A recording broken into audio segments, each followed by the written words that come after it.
Na, Mm. galing ako dun sa labas. Mm. Nagiinom sila makmak. Tsaka yung mga tropa. Mm. Tinawag ako, nagiinom. Sarap ng pulutan eh. Merong minudo, merong lechong manok, at saka bibe. Tapos yung alak nila talagang Alfonso din eh. Yung sabi sa akin,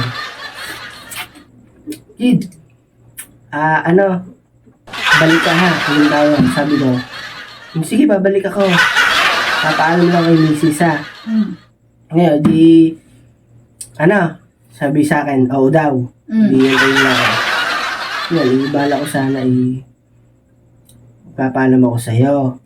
At ako babalik doon. Lakad, balik. Sino papaalam? Babalik nga ako doon. At ang gagawin ko magpapaalam ako sa kanila na sabi ko, nagbago na ako. Mm. Hindi na ako nainom.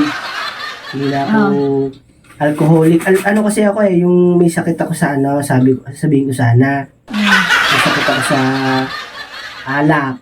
Kumbaga, pag nadadampian ng alak, lalamunan ko masakit. Kaya babalik ako doon.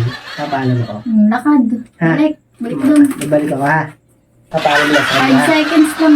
5 seconds. Mama. A few moments later. Okay na. Nakapagpaalam na ako sa kanila.